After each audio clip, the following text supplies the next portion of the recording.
Bien, voy a empezar a grabar, no voy a hacer ningún tipo de introducción, simplemente me apeteció hacer un tier list de filósofos que vi en internet y básicamente lo que voy a hacer es rankear a estos filósofos que veo por acá dependiendo de su influencia en general, la influencia que tuvieron en mí y al mismo tiempo, como diría Deleuze, en la cantidad de conceptos que crearon.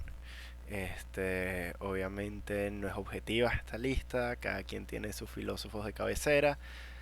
Pero advierto que hay algunos personajes acá que no estoy muy seguro quiénes son.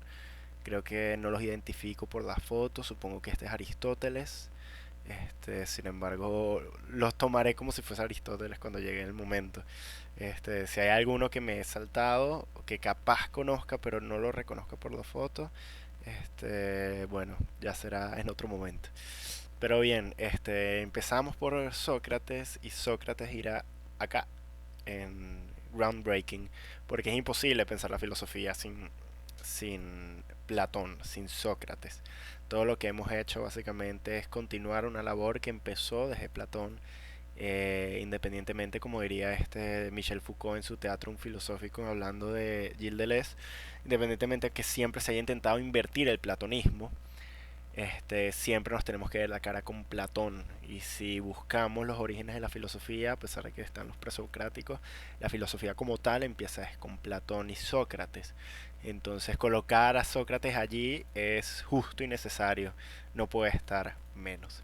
Y al lado de Sócrates obviamente va a ir el primer, o uno de los primeros que intentaron invertir el platonismo, que sería Aristóteles.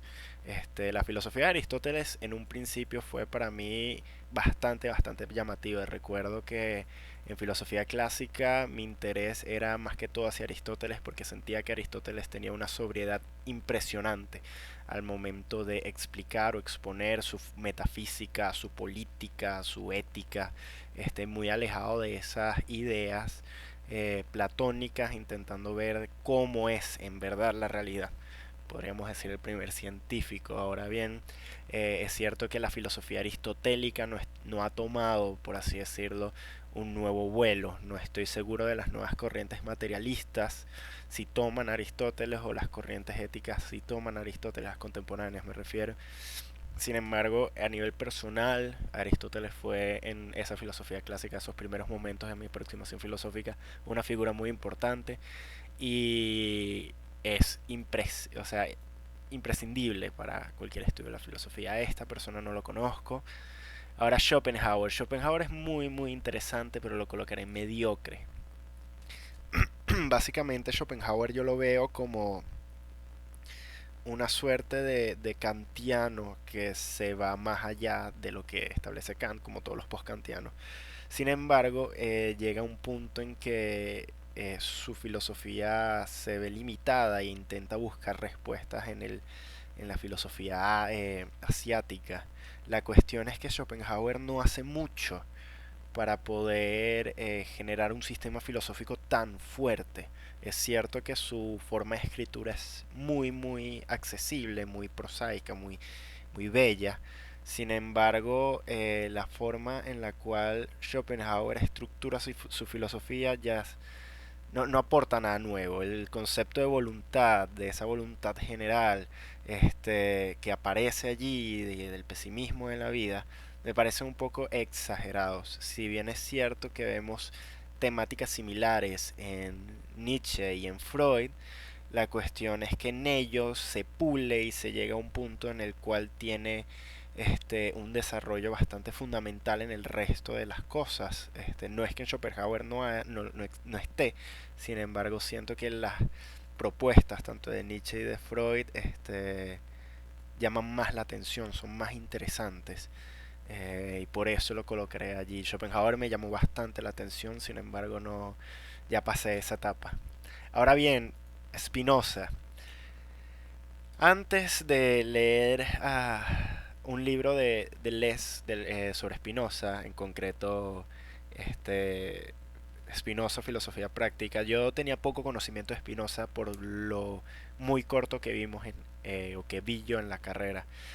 Spinoza era simplemente una figura que equiparaba a Dios con la naturaleza y todo se desprendía de eso y en realidad no tenía mucho sentido más allá de eso en las primeras sesiones en las cuales yo pude estudiar a este personaje. Sin embargo, una vez leído el libro de Deleuze, se incendió en mí unas ganas tremendas de seguir leyendo a Spinoza, de leer su obra, intentar comprenderlo, más allá de los criterios que la academia o una suerte de lectura general de Spinoza pueda arrojar. La lectura de Deleuze para mí es fundamental para entender una Spinoza contemporánea, una Spinoza que existe hoy en día y puede ser aplicado hoy en día. Colocar la tarea de Spinoza en un marco de la filosofía es decir que Spinoza hizo uno de los trabajos más importantes en toda la historia de la filosofía. A pesar de su ética demostrada en el orden geométrico, Spinoza habla más allá de la geometría, habla más allá de esas demostraciones un poco frías en los escolios, como diría Deleuze, y luego en los apéndices ahí Spinoza grita, habla, se mueve y es mucho más cálido. Y la suerte de leer a Spinoza es encontrar también una liberación, que era lo que Spinoza quería, era liberar toda superstición, quitar esa imagen antropocéntrica o antropomórfica de Dios y de la historia, de la naturaleza, y básicamente generar una filosofía que tiende a la felicidad, y parte de esa felicidad es la liberación de las pasiones, la liberación de la superstición, y para ello generó un contenido y unos conceptos filosóficos tan impresionantes, tan geniales para su época, que no concibo colocar a Spinoza al lado de las figuras más grandes. Y ahora tal vez esto sea un poco, a mi parecer, un poco arbitrario, pero yo creo que Michel Foucault también debería estar allá arriba. Y es que considero que Michel Foucault es uno de los últimos grandes filósofos, por así decirlo. No últimos pensando en un fin de la filosofía, sino último en cuanto a historia.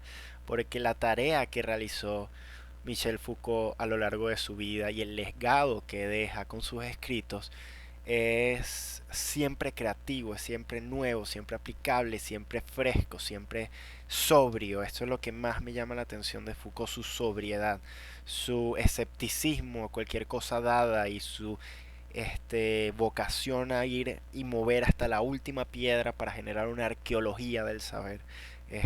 Los conceptos puramente filosóficos de Foucault son herramientas que nos ayudan a comprender la historia, las relaciones de verdad, las relaciones de poder, las relaciones sociales, políticas, etcétera, las artes también, el sujeto mismo. Es impresionante lo que pudo hacer Foucault en todo su tiempo como escritor. Además, Foucault es nietzscheano, así que ahí también me inclino un poco. Y yéndonos para la parte marxista, Theodor Adorno también iría aquí. Estoy muy consciente de que muchos de estos picks de estos filósofos que estoy colocando en la mayor categoría es un poco arbitrario. En realidad Adorno debería estar en Great o Good. Sin embargo, yo lo coloco aquí por la influencia y el poder del pensamiento de Adorno, que creo que ha sido subestimado y no se ha tomado en cuenta. Pero es que claro, ¿cómo tomar en cuenta un pensamiento así cuando al mismo tiempo tenía Heidegger sus escritos e iba sacando más escritos, y la escuela de Frankfurt poco a poco se iba alzando más a una visibilidad que capaz no era la que ellos inicialmente querían? Además, Adorno tuvo muchas complicaciones por su escape de Alemania, por su condición judía, a Estados Unidos, y luego volver a Alemania y reintentar reconstruir el instituto. Y además su fuerza reaccionaria, muy reaccionaria, Heidegger, considero que siempre es tomado como un filósofo de segunda, un filósofo marxista más, que sería mejor si para la gente que no conozca, que hayan personas que prefieran irse a leer a Marcuse en vez de leer a Adorno, pero considero que Adorno es el más brillante de los de Frankfurt, tal vez no el más sobrio. Yo considero que Horkheimer es el más sobrio, pero Adorno es el más potente en el sentido de intentar forzar el pensamiento a pensar lo que no puede ser pensado, en el sentido de pensar lo negativo en su propia negatividad y no tener que tomarlo y totalizarlo y agredirlo y violarlo, simplemente dejar que esa negatividad se exprese a sí misma. Un poco conservador en unas cosas, un poco radical en otras, pero eh, esa empresa de poder pensar lo negativo, dejándolo en la propia negatividad, cuando yo lo leí, lo entendí, me cambió completamente la forma de ver la filosofía. Por eso lo coloco allí.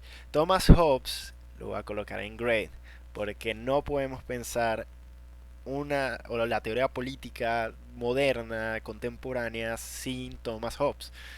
De los primeros en proponer la idea del contrato social, que hasta hoy en día se sigue utilizando con exponentes como John Rawls. El tema del contrato social ha sido rompeaguas en la historia del pensamiento político, y además Hobbes plantea una suerte de naturaleza humana bastante cruda, que escapa a toda suerte de una concepción romántica. Obviamente estoy aquí hablando en términos muy dispares por la distancia cronológica. Sin embargo, Hobbes hace el intento de mostrar una filosofía realista, una filosofía basada en la naturaleza y dando una explicación firme a la creación del Estado. Y muchos van a hablar de Hobbes, muchos van a tomar parte de su filosofía y muchos van a este, reaccionar contra ella. Es impresionante, por ejemplo, leer a Spinoza y ver una suerte de correspondencia con Hobbes y sus ideas. Me parece muy interesante. Ahora, Derrida. Yo con Derrida tengo un tema bastante fuerte, y es que Derrida lo considero un muy buen filósofo, pero no lo considero tan fundamental para la historia de la filosofía. A mí me gusta ver la empresa de Derrida como una suerte de psicoanálisis a la filosofía, mostrar aquello que la filosofía reprime y así poder sanarla, por así decirlo. El problema está de que la única cosa de la cual Derrida quiere mostrar, o la única cosa que Derrida supone que la filosofía reprime, es la suerte de literatura filosófica y de la metáfora filosófica, ya que la filosofía, en su intento de ser un conocimiento objetivo, cae en unas metáforas que básicamente generan el proceso de construcción, en el cual se muestra que ese texto puede ser destruido para una nueva construcción. Sin embargo, la reducción siempre de la filosofía a temas metafóricos y temas literarios a mí me suena un poco, o sea, entiendo la empresa y entiendo los éxitos de Derrida y la forma que lee Derrida, que es impresionante, pero basar todo su análisis en juegos etimológicos y juegos metafóricos a veces cansa. Y luego de 3 o 4 artículos de Derrida deconstruyendo a Heidegger, Hegel, Freud, ya cansa bastante.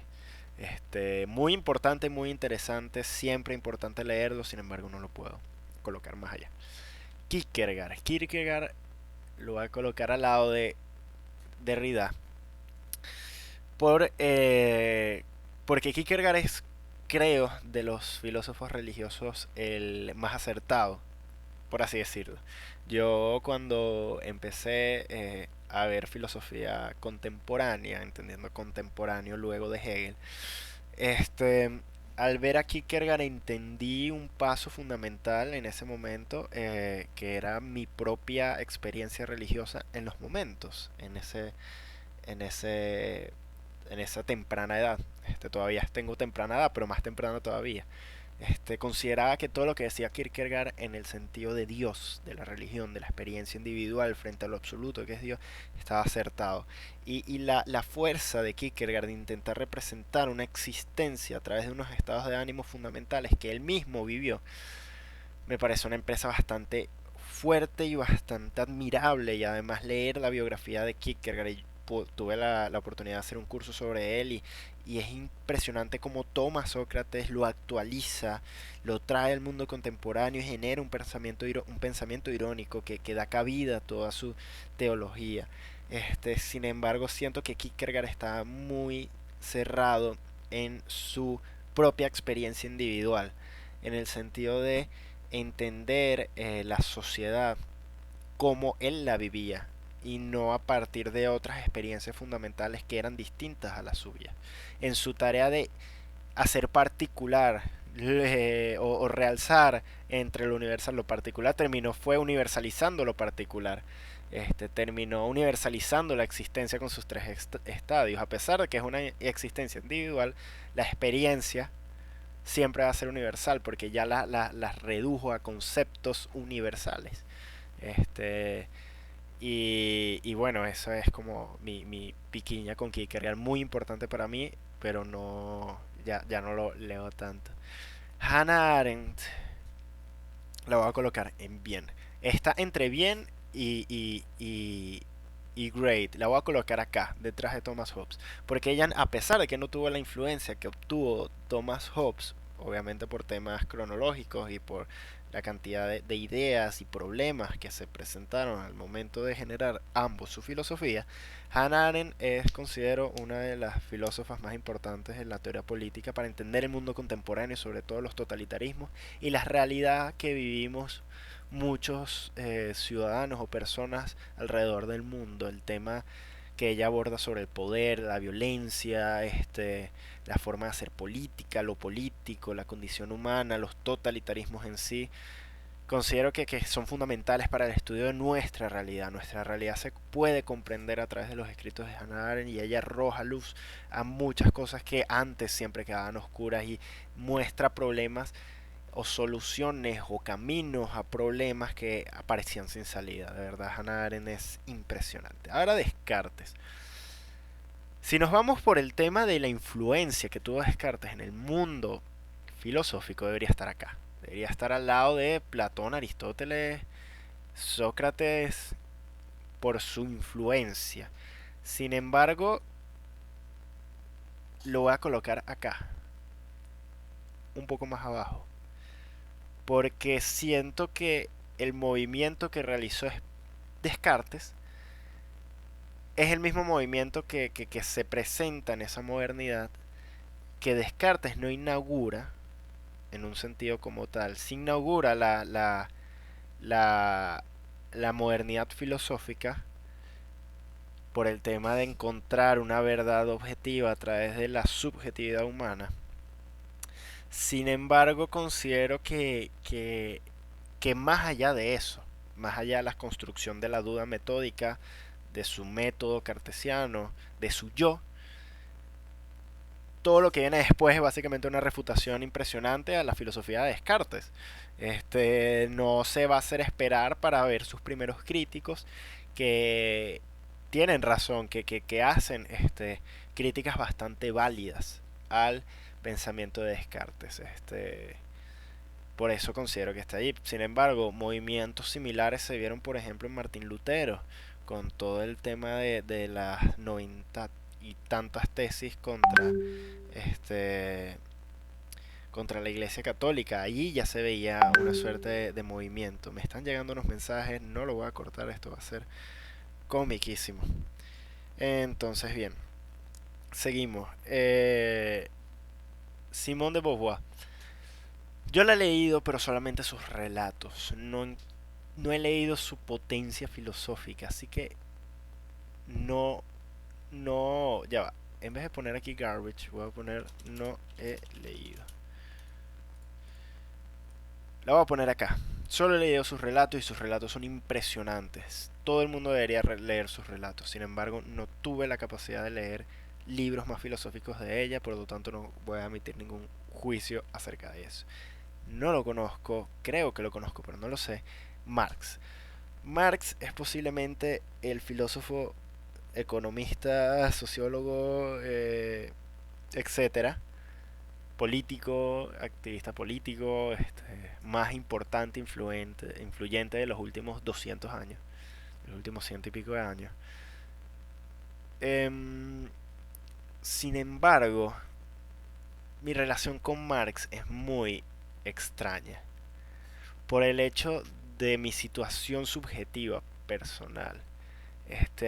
Al vivir en Venezuela, la relación que tenemos la mayoría de los ciudadanos con la izquierda es siempre una relación de rechazo y negatividad, sobre todo porque culpamos a esas teorías, como por ejemplo la teoría marxista, como resultado, como generador, mejor dicho, del resultado que es la realidad de pobreza, de explotación, de corrupción, de completa destrucción de la humanidad regional de cada país, por ejemplo en Venezuela, hablando específicamente del país donde vivo. Entonces siempre le echamos la culpa a Marx y en la academia privada no se habla de Marx. Y si se habla de Marx es para criticarlo, odiarlo y hablar mal de él. Sin embargo, considero que muchas de las cosas que dice Marx son ciertas hasta cierto punto. Me sorprende también, y esto ya son opiniones críticas mías, la suerte de formato que Marx quería implementar, que era cerrado en sí mismo, evitando todo tipo de revisionismo, porque iba a caer en ideología, etcétera. Entonces tenemos el marxismo dogmático ortodoxo, y luego el neomarxismo, etcétera, etcétera. Sin embargo, es imposible pensar el capitalismo si no pensamos en Marx. Y el capitalismo es la forma económica, política, social y ontológica en la cual nos estamos encontrando hoy en día. Entonces, poder pensar más lejos de esa ontología capitalista es imprescindible en Marx. Y además es parte de esa filosofía de la sospecha de la cual a mí me interesa bastante. Por eso lo voy a poner acá, en Great. Martin Heidegger. Martin Heidegger. Mi relación con Heidegger es una relación bastante tóxica. Al principio yo consideré que iba a terminar siendo heideggeriano. Al momento de yo tener que ver a Martin Heidegger, sobre todo en seminarios específicos de la universidad, me tocó trabajar bastante con materiales de Heidegger y estaba 100% y plenamente convencido de que la filosofía de Heidegger era la más importante y la última filosofía, como básicamente hace todo filósofo, escribir en un libro la totalidad de la realidad o la totalidad de una experiencia filosófica que abarque todo lo posible. Y yo decía que Heidegger había disuelto todas las preguntas a través de su ontología. Sin embargo, mientras más leía Heidegger eh, y más me atrapaba ese mundo, el momento en donde yo encontré a Adorno básicamente fue el punto de quiebre en el cual empecé a alejarme bastante de Heidegger hasta el punto de hacer una tesis, mi tesis de licenciatura, sobre una crítica a la poética heideggeriana a través de Theodor Adorno, porque es cierto que Heidegger es muy potente filosóficamente, tal vez el último gran filósofo en un sentido de sistema filosófico fuerte, por ejemplo, Hegel. O sea, no sabía, como diría Habermas, no se ha visto desde la fenomenología del espíritu un libro tan importante en la historia de la filosofía. Y yo considero que esa afirmación es cierta. Sin embargo, personalmente Heidegger ya no me llama la atención y ahora hablar de en cuestiones ontológicas heideggerianas siempre es como un llamado de atención, no es un red flag. No, no me gusta discutir con eso porque ya siento que superé esa parte y que hay muchas cosas que Heidegger, sobre todo en su poética, toma con muchísima arbitrariedad para justificar sus procedimientos o la realidad política de Alemania del momento, toda esa suerte de retrotraer o como diría Deleuze, reterritorializar la historia universal a Alemania a través del lenguaje como apertura al ser, me parece bastante sospechoso. Heidegger lo voy a poner acá, ahorita me voy a encargar de ordenar esto. Y lo voy a poner acá porque como, o sea, la tarea de Heidegger de volver a pensar el ser luego de 2500 años de haberlo introducido es bastante honorable. Sin embargo, los caminos por los cuales recorrió Heidegger son están un poco sucios. Entonces esto ya lo hago bien esto. No sé. Freud. En términos filosóficos, considero que es más lo que los discípulos de Freud hicieron que el propio Freud hizo.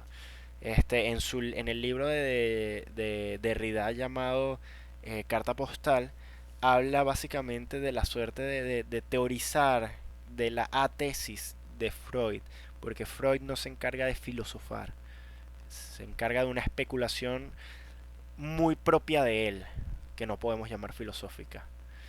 Y es muy interesante, ya que la filosofía de Freud aparece con, por ejemplo, Marcuse, y luego aparece con el Antiedipo, con eh, algunos textos de Lacan.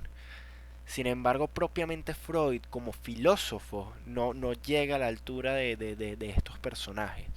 Este, crea conceptos bastante interesantes: el inconsciente, el yo, las pulsiones, el super yo, el ello, que nos ayudan a entender la realidad y la realidad psíquica del individuo. Sin embargo, es más, considero yo, lo que han hecho los que vinieron después de Freud en cuestiones filosóficas que el propio Freud. Y es que Freud no era filósofo, él era él aperturó el psicoanálisis, que es una suerte de teoría que va más allá de una filosofía. No sé, ajá, si fuera por mí, él va aquí. No tengo palabras para poder describir la importancia, la influencia de la obra de Immanuel Kant. No voy a comentar nada al respecto porque siento que o me va a quedar corto o no le voy a hacer el honor que merece. Este, para mí Kant es la figura del filósofo. Para mí Kant y la filosofía kantiana es el benchmark, o por así decirlo, la medida en la cual se debe hacer toda filosofía. Es impresionante lo que hizo Kant. Y no existe nada que se compare. A pesar de que Heidegger haya hecho lo suyo, Adorno haya hecho lo suyo, Foucault, Spinoza, nadie ha conseguido lo que Kant con su filosofía crítica ha conseguido. La lectura de Kant es imprescindible en cualquier momento de la formación filosófica. Desde empezando, porque se puede empezar con leyendo qué es la Ilustración, un texto bastante accesible, hasta ya niveles súper avanzados, leyendo y releyendo pasajes de la crítica a la razón pura, la crítica a la razón práctica, fundamentación de la metafísica de las costumbres. Todos los textos de Kant tienen relevancia hoy en día o pueden ser pensados hoy en día. Y es que la brillantez y la genialidad de Kant, siento yo que no tiene fecha de vencimiento. Recuerdo que un profesor una vez me dijo que Kant siempre vuelve y no existe cosa igual. Bien, Feuerbach. Creo que este es Feuerbach. Voy a decir que este es Feuerbach. Feuerbach lo voy a colocar en mediocre, tirando para malo, porque si bien es cierto que esos nuevos hegelianos Feuerbach hizo o intentó hacer algo bastante importante con su materialismo, las críticas que hace Marx lo derrotan, lo derrumban completamente. Por lo tanto, Marx coloca a Feuerbach en su lugar. Bueno, Gilles Deleuze. Después de Kant viene Deleuze. Para mí Deleuze es mi filósofo favorito. Entendiendo por filósofo favorito, un filósofo de cabecera. O sea, yo no puedo pensar la realidad si no es a través de Deleuze o intentar pensarla a través de Deleuze. Este, yo me acerqué a Deleuze, creo que a través de Adorno, y siento que mi tesis de licenciatura es una suerte de recorrido a llegar a Deleuze, por así decirlo, porque siento que encontré muchas semejanzas entre Adorno y Deleuze en un primer momento. Sin embargo, poco a poco que voy adentrándome más al pensamiento de estos filósofos, me doy cuenta de que sus posiciones son irremediablemente contradictorias, a pesar de que se quiera equiparar un poco. Pero es que Gilles Deleuze llegó a mí con una frescura impresionante. También cansado un poco de ese materialismo dialéctico negativo de Adorno, con un lenguaje bastante, no diría hermético, pero sí técnico y llenísimo de contradicciones y a propósito, claro, porque es dialéctico, de contradicciones y de referencias y de palabras un poco rebuscadas. Gildes aparece con una frescura y un aire nuevo y unas nuevas posibilidades. Y eso es lo que me encanta de la filosofía de Gilles Deleuze, que no se cierra en sí misma. Como diría, a contrario de lo que diría, por ejemplo, Adorno, que deberíamos acompañar la metafísica hasta que caiga al suelo. Deleuze dice, hagamos metafísica. Yo estoy haciendo metafísica. Las superficies en la lógica del sentido, las profundidades, todo eso constituye una suerte de metafísica y es impresionante cómo en los años 60, 70 y 80, incluso 90, existe una filosofía creativa, alejada de cualquier canon,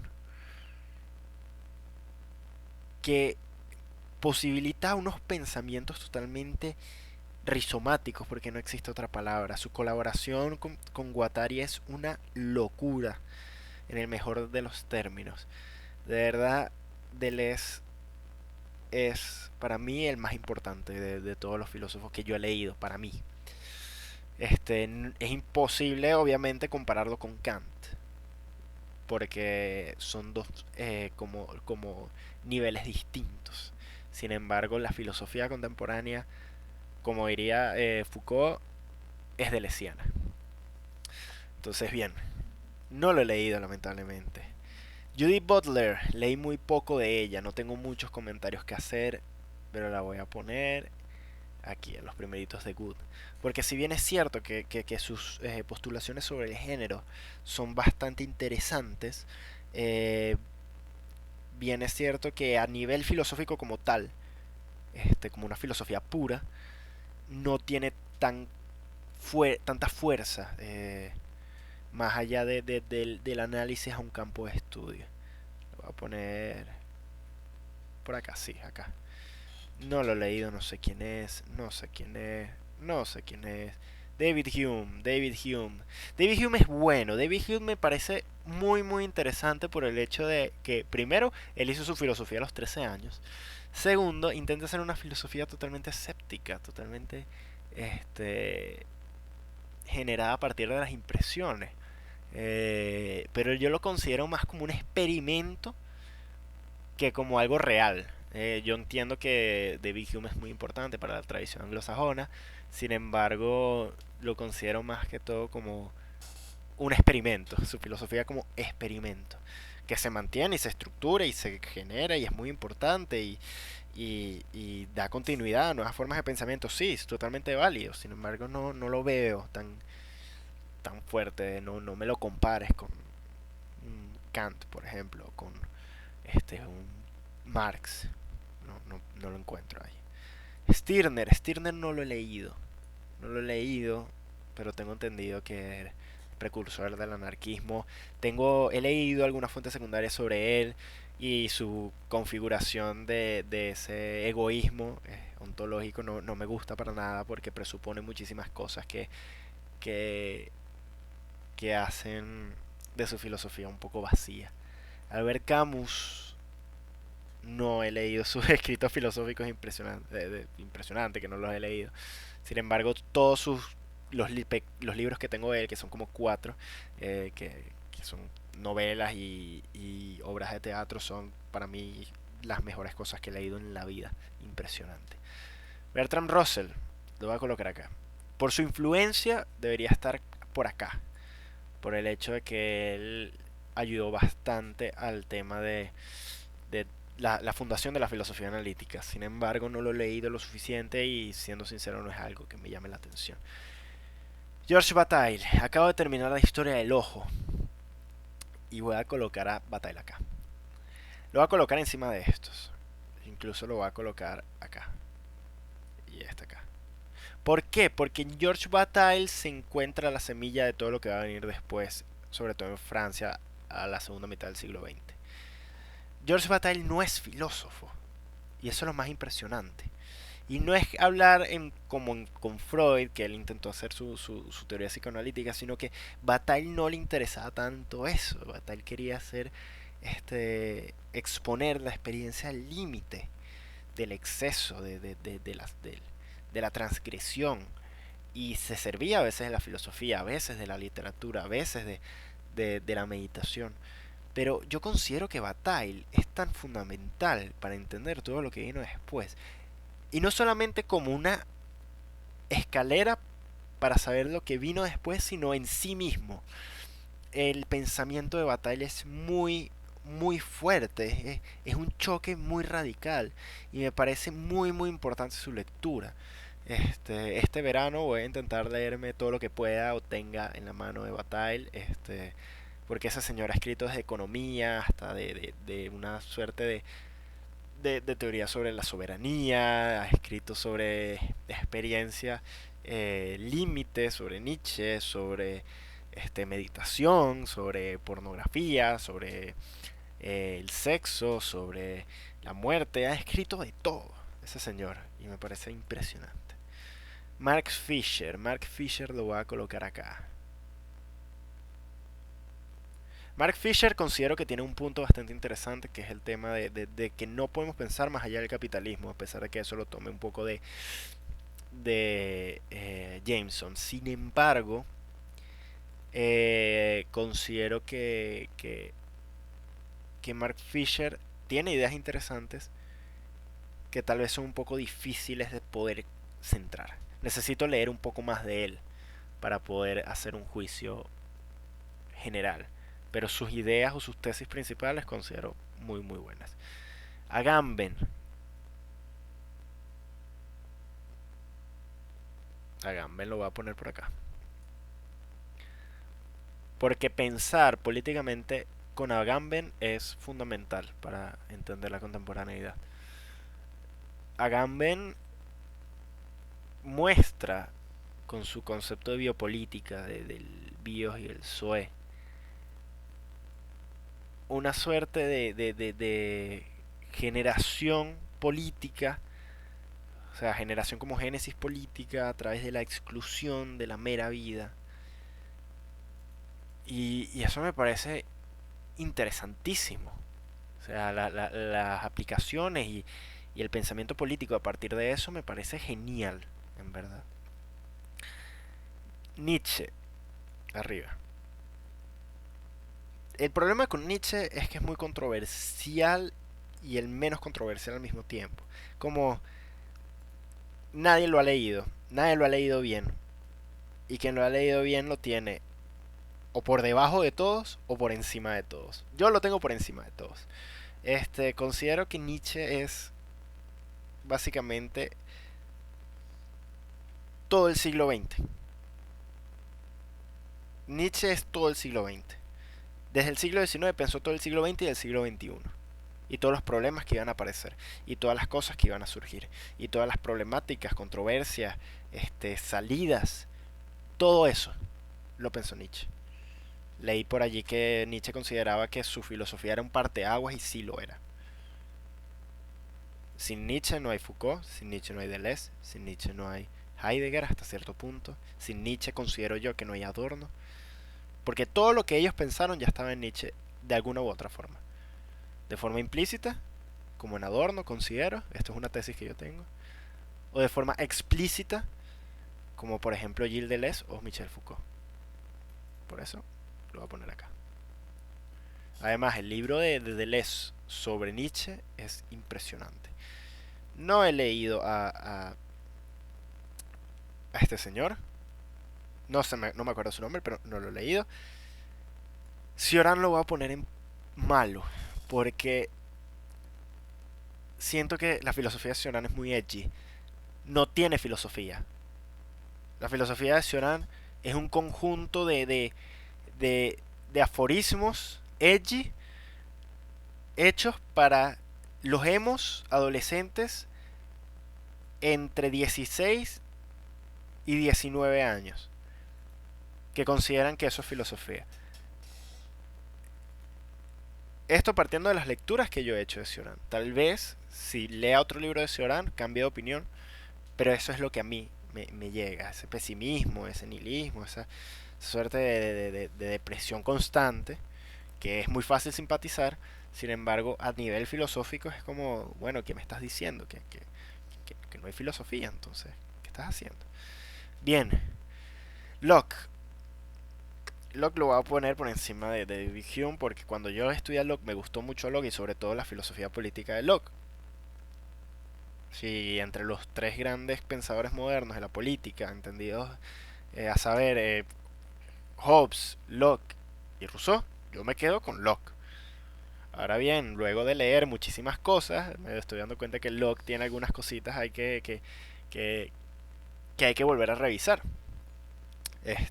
Sin embargo, cuando yo leí por primera vez a Locke, fue una revelación total de entender la política, de entender la propiedad, de entender la libertad y de entender cómo el liberalismo actual se genera a partir de eso. Y en su momento para mí fue bastante interesante. Sin embargo, hoy en día que me estoy interesando en otros temas, no participo tanto en ese pensamiento de Locke. Sin embargo, a mí me gustó muchísimo cuando lo leí.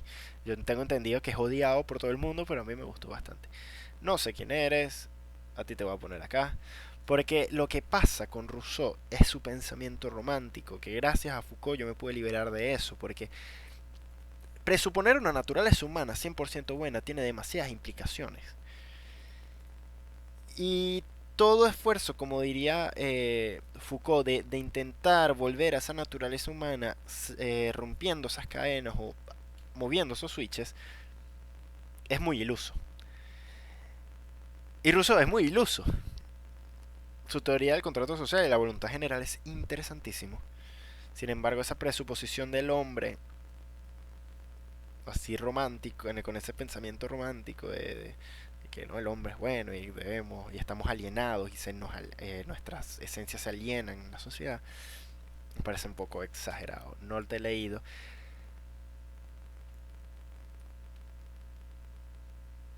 Sin comentarios. No te he leído. No he leído a Ayn Rand, pero yo sé que toda la gente que lee a Ayn Rand son unos perdedores. No es por ofender a la gente que ha leído a Ayn Rand, porque seguramente no eres perdedor, pero si andas por la vida leyéndola a ella y diciendo que ella tenía razón, sí eres bastante perdedor. Sin ánimos de ofender. Porque, suponiendo donde no le... Perdón. Porque Ayn Rand es el pensamiento de un radicalismo que no ve para los lados y considera estúpido el resto y no, de verdad, Ayn Rand no lo soporto. Sartre.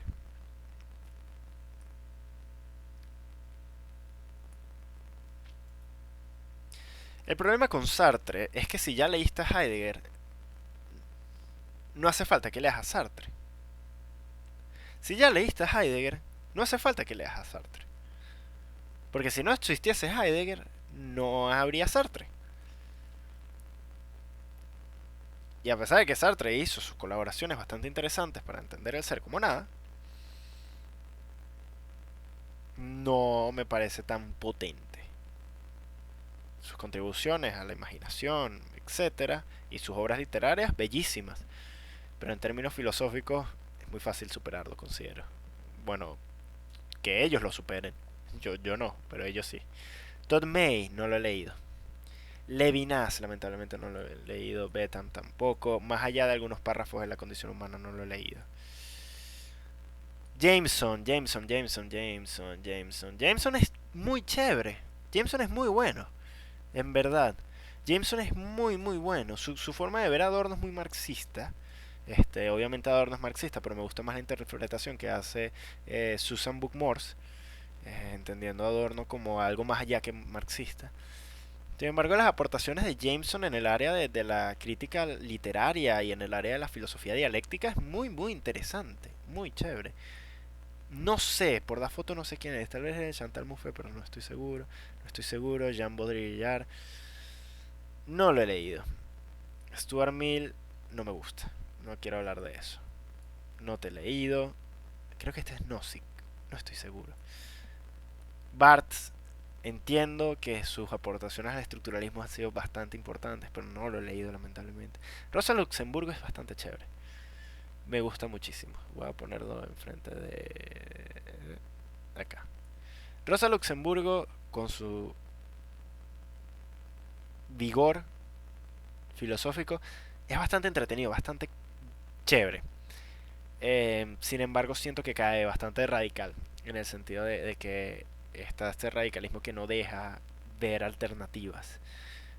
O A o es B. Y algo que siempre he dicho, que si A es malo, eso no significa que B sea bueno. No sé quién eres. Y Simone Weil, me encantaría leerla, pero hasta ahora no la he leído y la voy a poner aquí primero.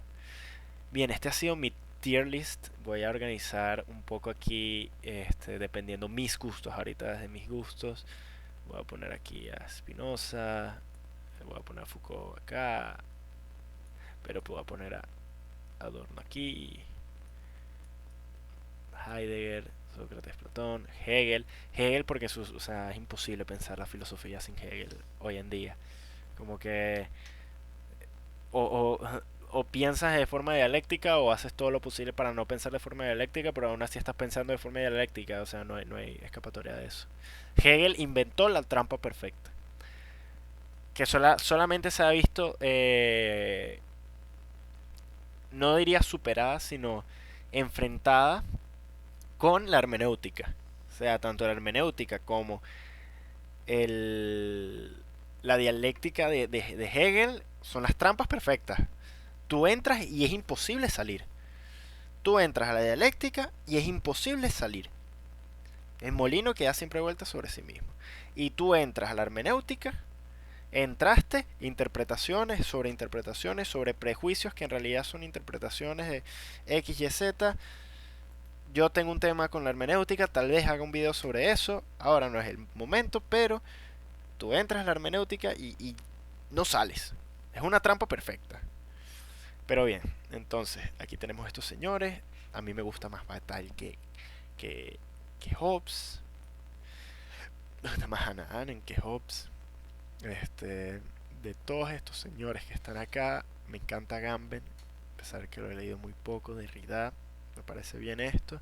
Mediocridad es mediocridad. Pobreza es pobreza, porque Stuart Mill no me gusta, no me gusta para nada, no quiero hablar de eso porque de verdad no tengo nada que hablar. Y bueno, esto sería todo. No sé cuánto haya durado el video, no sé quiénes vayan a ver el video. Si van a comentar alguna cuestión, háganlo. Tal vez no conteste, tal vez sí. Dependiendo la, lo severo que sea el comentario, porque capaz me salté algunos de sus filósofos favoritos. Estos son como que un balance de los filósofos que hoy en día leí y sigo leyendo. Este, y si me equivoqué en algo, esto no tuvo en ningún momento pretensión de ser una explicación rigurosa de cada filósofo, ni una opinión fundamentada y citada con todos los manuales de filosofía. Simplemente es mi opinión en este momento, este, sobre estos filósofos que están acá. Entonces, bien, esto ha sido todo y bueno, chaito.